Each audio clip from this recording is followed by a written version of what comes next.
का आज 27वां दिन है। 26 दिन बीत चुके हैं, भयानक तस्वीरें सामने आ चुकी है और आज महायुद्ध का 27वां दिन। सीज फायर वार्ता की खबरों के बीच देखिए वार पलटवार का दौर अब भी जारी है। जहां ईरान ने ट्रंप के 15 पॉइंट के प्लान को धोखा करार दिया, तो वहीं व्हाइट हाउस ने फिर एक बार ईरान को शर्तें नहीं मानने पर गंभीर नतीजे भुगतने की सख्त चेतावनी दे डाली है। और इसी बीच ईरान ने अमेरिकी नेवी के F-18 फाइटर जेट को मार गिराने का बड़ा दावा यहां पर किया है। देखिए, जिसे लेकर अब तक अमेरिका का कोई भी बयान सामने नहीं आया है। ये दावा दरअसल ईरान की तरफ से है। दूसरी तरफ लेबनान और ईरान पर इजरायली सेना के ताबड़तोड़ हमले अब भी बदस्तूर जारी है। खौफनाक तस्वीरें युद्ध के मैदान से सामने आ रही है। वहीं इजरायली पीएम बेंयामिन नेतन्याहू ने देखिए साफ लहजे में कह दिया है, साफ शब्दों में कह दिया है कि दुश्मन को मिट्टी में मिलाकर ही दम लेंगे।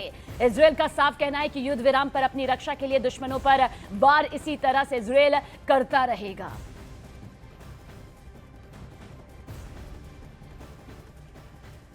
तो आज महायुद्ध का 27वां दिन है और ईरान ने युद्ध को खत्म करने के लिए अमेरिकी राष्ट्रपति डोनाल्ड ट्रंप के 15 सूत्रीय संघर्ष विराम प्लान को सिरे से खारिज कर दिया है, ठुकरा दिया है। इसने अपनी 5 मांगों के लिए एक नई सूची जारी की है, जिसमें होर्मुज स्ट्रेट पर पूरी तरह ईरान के अधिकार को मान्यता देने की मांग शामिल की गई है। ईरान के सरकारी मीडिया प्रेस टीवी ने अधिकारियों के हवाले से बताया कि ईरान ने अमेरिका और इजरायल की तरफ से शुरू किए गए युद्ध के लिए मुआवजा, हमलों को पूरी तरह रोकने और क्षेत्र में रेजिडेंस समूहों पर हमले बंद करने जैसी शर्तें रखी है। और ईरान ने देखिए साफ और सख्त लहजे में यह भी कह दिया है कि ट्रंप ये तय नहीं कर सकते कि युद्ध कब और किन शर्तों पर खत्म होगा। ईरान युद्ध को अपनी मर्जी से और अपनी शर्तों पर ही खत्म करेगा, ये ईरान की तरफ से साफ कर दिया गया है।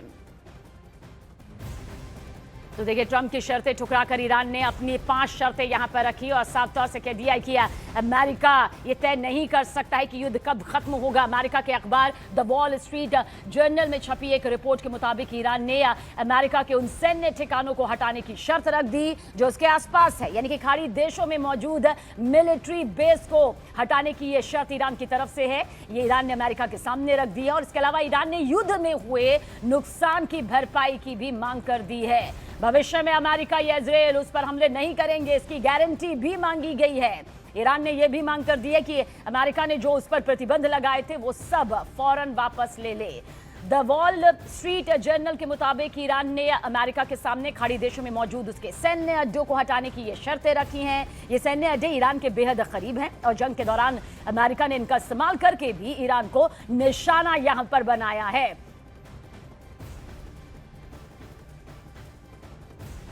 और देखिए, इजरायल के चैनल 12 के मुताबिक अमेरिका और ईरान के बीच डील के लिए 15 पॉइंट्स यानी कि 15 पॉइंट्स यहां पर तैयार किए गए हैं। क्या कुछ ये आपको सिलसिलेवार तरीके से बताते हैं। दरअसल 1 महीने के लिए युद्ध विराम यहां पर होगा। इसके अलावा ईरान की ओर से अब तक विकसित की गई परमाणु क्षमताओं को खत्म करना भी इसमें शामिल है। ईरान कभी परमाणु हथियार हासिल करने की कोशिश नहीं करेगा। साथ ही ये फहरिस्त और लंबी है, ईरानी जमीन पर परमाणु सामग्री संवर्धन रुकेगा।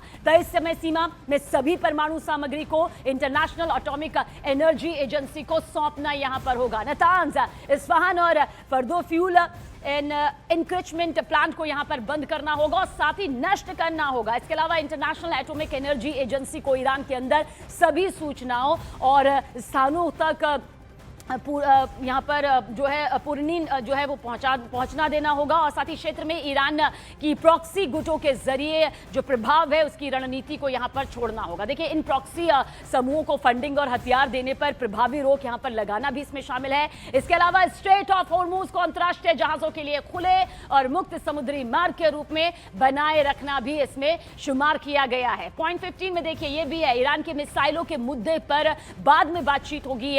संख्या और रेंज की समय सीमा भी तय करना है। ईरान की सैन्य क्षमता को सिर्फ आत्मरक्षा तक सीमित करना, ईरान पर लगाए गए सभी अंतर्राष्ट्रीय प्रतिबंधों को हटाना, बिजली उत्पादन के लिए बुशेहर में नागरिक परमाणु परियोजना के विकास में समर्थन देना, प्रतिबंधों को स्वतः दोबारा लागू करने वाली स्नैपबैक व्यवस्था को खत्म करना भी इसमें शामिल है। लेकिन इसके साथ साथ देखिए, ट्रंप के युद्ध विराम के प्रस्ताव को ईरान के सूचना परिषद प्रमुख इलियास हजरती ने झूठा करार दिया है। उन्होंने कहा कि दुश्मनों ने अपने हमले के जरिए अपनी उन इच्छाओं की लिस्ट सूची खुद यहां पर बना ली जिसे वो बमबारी के जरिए हासिल करने में नाकाम रहे। ट्रंप के बयान झूठे हैं और उन पर ध्यान नहीं देना चाहिए। हम अपना जोरदार तरीके से बचाव जारी रखेंगे, ये ईरान की तरफ से साफ साफ शब्दों में कह दिया गया है।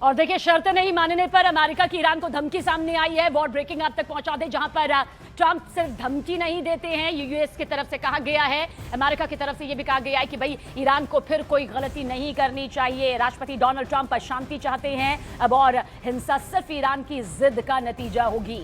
ईरान हार नहीं मानता तो और बड़े हमले उस पर किए जाएंगे, ये अमेरिका की तरफ से साफ साफ कह दिया गया है, क्योंकि जो पॉइंट 15 यहां पर सौंपे गए उसे साफ मानने से इनकार ईरान की तरफ से किया जा चुका है।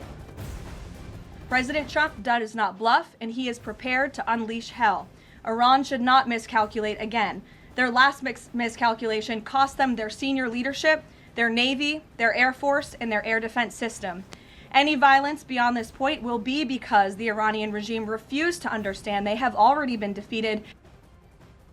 और देखिए, स्ट्रेट ऑफ होर्मुज पर आईआरजीसी के प्रवक्ता का बड़ा दावा सामने आया है। होर्मुज स्ट्रेट के अब पहले जैसे हालात नहीं हैं। ईरान ने अब समुद्री नियम बदल दिए हैं। अब हमारे परमिट के बिना जहाज नहीं गुजरेंगे। होर्मुज से निकलने के लिए हमारी परमिशन यहां पर जरूरी होगी, यानी कि अनिवार्य यहां पर ईरान की तरफ से कर दिया गया है।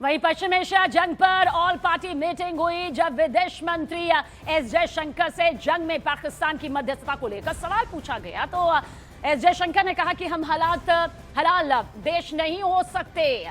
1981 से पाकिस्तान का इस्तेमाल कर रहा है, हम दलाल देश नहीं हो सकते हैं, ये एस जयशंकर की तरफ से कहा गया है। वहीं उन्होंने ये भी कहा कि जंग जल्द से जल्द खत्म होनी चाहिए, जंग से सभी देशों को बड़ा नुकसान हो रहा है। ऐसे में एस जयशंकर की तरफ से कहा कि हम कोई दलाल देश नहीं है, जंग से पूरी दुनिया को बड़ा नुकसान है और ये रुकना चाहिए।